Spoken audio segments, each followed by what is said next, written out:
saree takkittii qabu gurguratee sihrii namarra dalaga sihrii madalagee nama masan dhamaasu jech hin milkoofnillee hin kasaare alhamdulillahi rabbil alamin wanni akka obsa rabbii kiyyaa nama ajaa'ibun jiru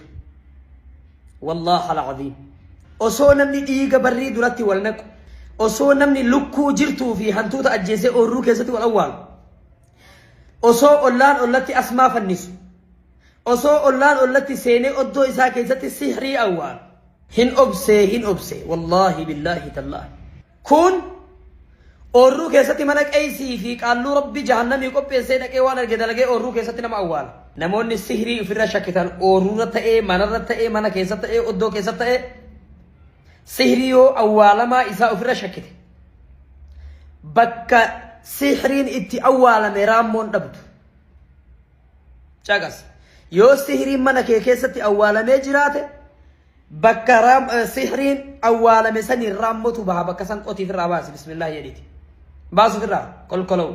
gurgiddaa kee keessa jiraachuun mala lafa keessa jiraachuun mala oddoo keessa jiraachuun mala oorruu keessa jiraachuun mala bakka baraa waggaa raammoon bakkuma sanii yaati taanaan bakka san qotiif irraa waan san baasi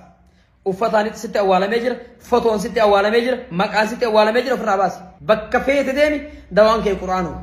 qur'aanni rabbii dhibee waggaa 10 30 20 40 50 abbaan ofirraa wallaale قيا تكتتي فيسا جرا الحمد لله هذا من فضل ربنا كوني فضل ربي كيات أجي بنا ترتي قرآن اللي قراسي فني وما آفيان أرقني أتي جنان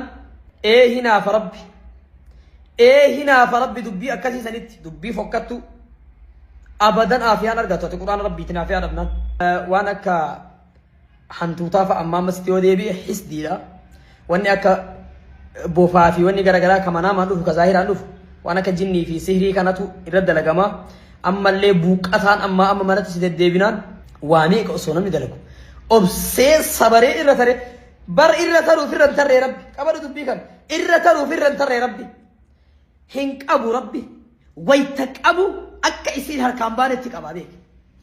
اكيسين ابدا لم يفلتوا هم ملكوفن اللي انكساري الحمد لله رب العالمين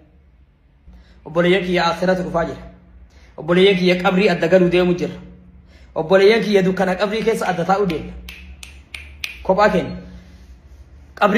قبري كيس كوباتا ودين كوباچي سودين نو بوليس اكد اخرا غافا سن قبري متان سن ديبي ولاله غافي نو غافا تني ديبي ولاله ام مر ربين هاتلو كوتو سينجدا اللهم صل وسلم على نبينا محمد وعلى اله وصحبه وسلم والسلام عليكم ورحمه الله تعالى وبركاته